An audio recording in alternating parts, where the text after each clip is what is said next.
So yun mga idol, what's up? Good day sa inyo lahat. So bale ngayon may dala akong bag. Nasa ride ako.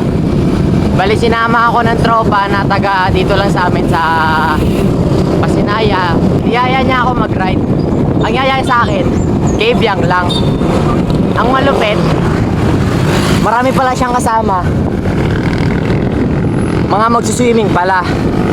Ang nangyari tuloy, wala akong dalang damit. Wala akong dalang kahit ano kasi akala ko mag-ride lang. Ayun, ako nagdala ng yelo. Tapos ngayon, pupunta kaming Marine Base. Doon daw sila mag-swimming. Balik, sama na lang tayo. So yun, kita-kits mamaya. Let's go!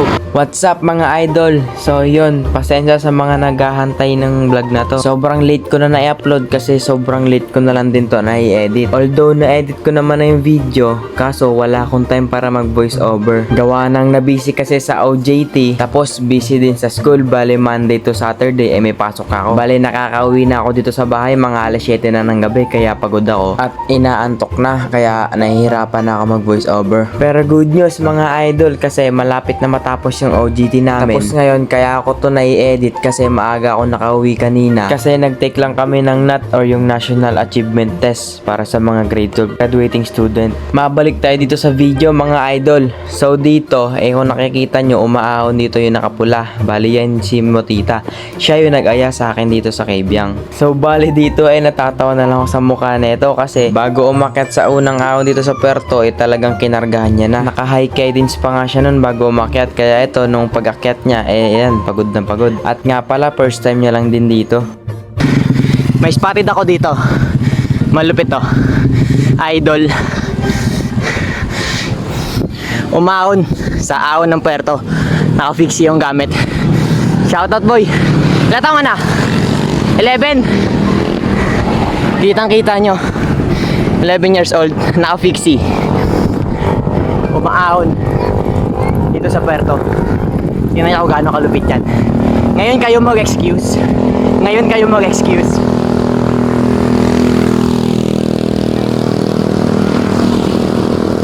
Ano?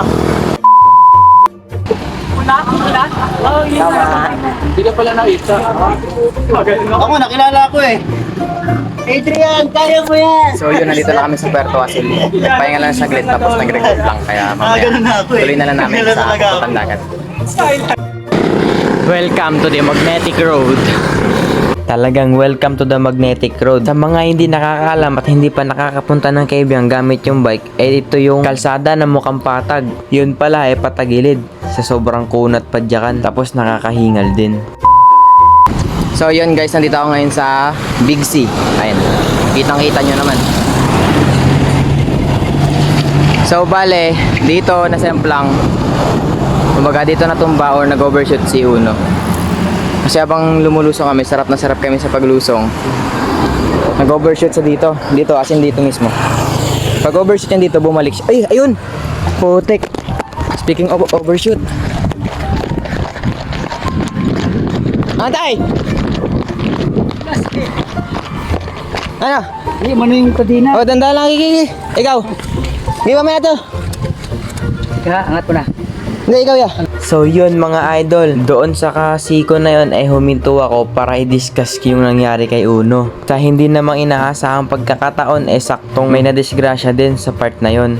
Bali ibubukod ko na lang to mga idol kung ano talaga nangyari kay tatay kaya sa susunod na video na lang to. So yun mga idol, nandito na kami sa tawid ng Kabyang Tunnel. Bale, naglalakad kami ngayon kasi may isa kaming kasamang nawalan ng preno. Sinamahan na lang namin sa paglalakad. Bali, dito kami maliligo. Ito rin yung mga nasa video ko nung mga nakaraan. Siguro na dalawang ulit ko na to na video yung dagat na to.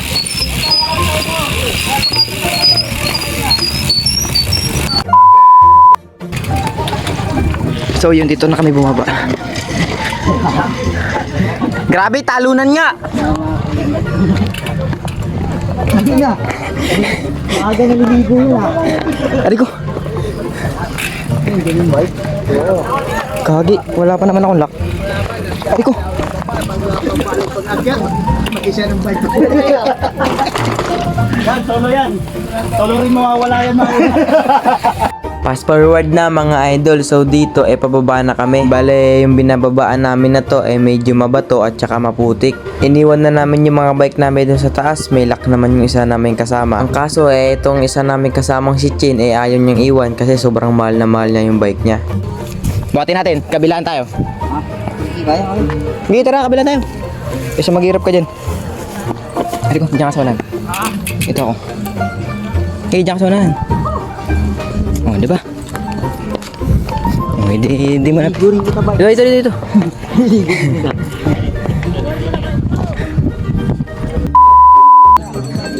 Ang taas oh. Tara. Uy, gagi. Tara. Grabe.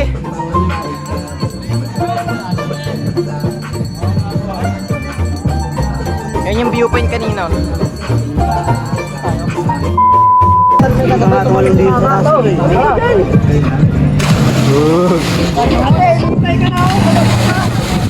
Dalawa pa yan, oh.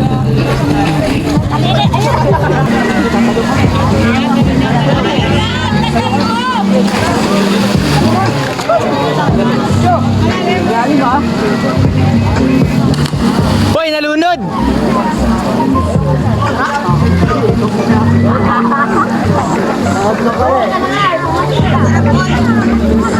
Hindi ako marunong lumangoy.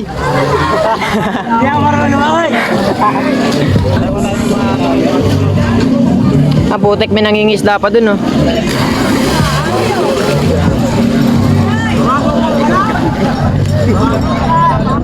Tayo ka nga, tayo ka. Tayo ka sa ilalim.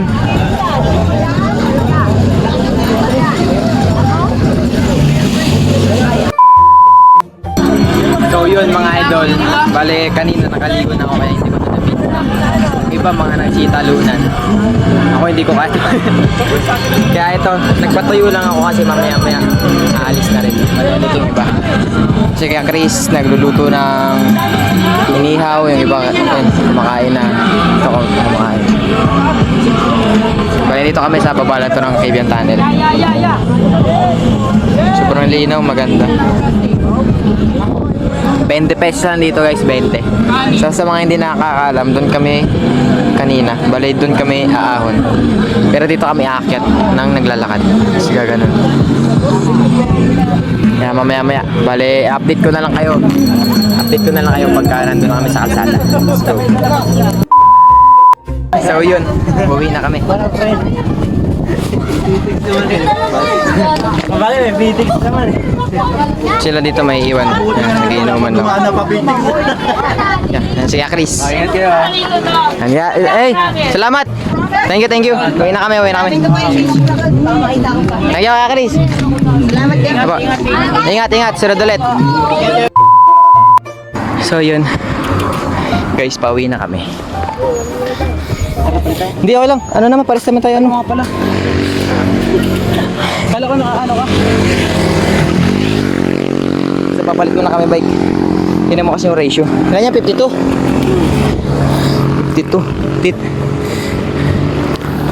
So, papalit na kami bike. Uy, haaw na kami. So, yun guys. Bale, kasi nga, diba, tatlo lang kami nandito.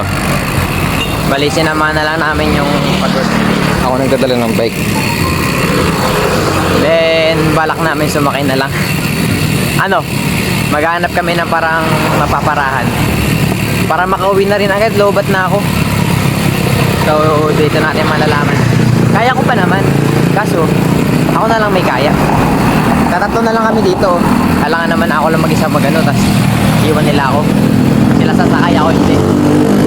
Yun nga mga idol, so bali pagkatapos namin maligo dun, umakyat na rin kami dito pabalik. Nung mga time kasi na to, si Uno pumunta sa bahay. Sumakto naman na wala ako, kaya ito nagmamadali akong umuwi. Bali sa part nga pala na to, namamara na kami ng sasakyan. Yung katabi ko kasing nakaputi dyan, hindi niya na kayang pumadyak pa ng matagal. Mahaba-habang ahon pa to pabalik sa Puerto Azul. Kaya eto ako, nag-aabang na mapaparahan. Yeah, pasakay. Ayaw. Yun, kababa lang po. So yun dito mga idol, successful kaming nakasakay. Bale, shoutout sa may-ari ng Ford na to, sobrang bait. Sa lahat ng mga pinara kong sasakyan, sila lang yung huminto, tapos pinasakay kaming tatlo. Bale dito, inaayos na namin yung mga bike namin para maisakay ng maayos at wala ng problema kapag umaandar na. Sandal mo. Opo, kasya. Pagkakasyahin. Makauwi lang. Hanggang dulo po ba kayo? Sa labas. Ay, parang nyaki pa. Parang nyaki pa pala eh. Sige mo, diretso na tayo sa ano, Nike. Checkpoint pwede lang. Sige po. Akit ka. Igilid nyo na lang yung mga gamit. Baka mo mag... Bakit hindi ko ito? Saan? Baka mo na. Yan. Na, yun. Picture na. Ayusin natin ah. So yun guys, thank you sa mot-mot. Dito. Ito, awak mo bike ko ah. Mama ko. Buti hindi tayo marami. So yun, first time to na nakiangkas kami. And successful, mabait po yung may-ari. Kaya maraming.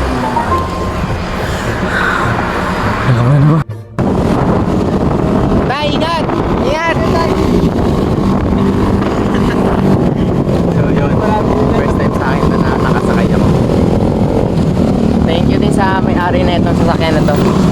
Shout out. Ito na lang.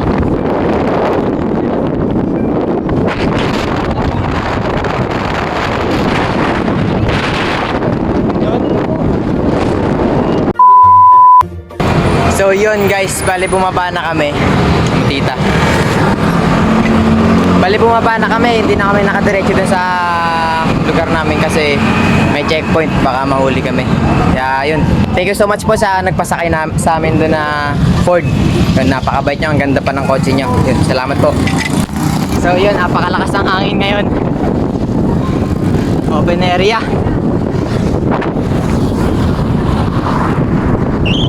Nagtatrangkuhan na lang kami dito tatlo, nagsasalit-salitan kami para hindi agad malaspag.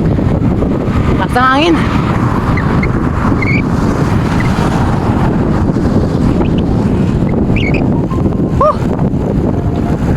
So yun mga idol, nandito na kami sa Naik, sa may stadium. Magkakasama pa naman kami tatlo.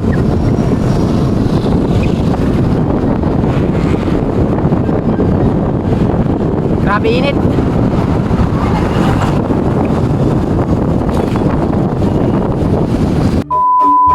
So yun mga idol, bale yun nga yung mga nangyari kanina. Yung mga na-aksidente, tapos kung ano-ano pa nangyari. Napag-swimming kami, kaya kasama sa Manila. So bale hanggang dito na lang to ulit mga idol. Maraming salamat sa pagsama nyo. And maraming salamat sa support nyo. Yeah, pwede rin sa ano. So yun lang mga idol. Peace.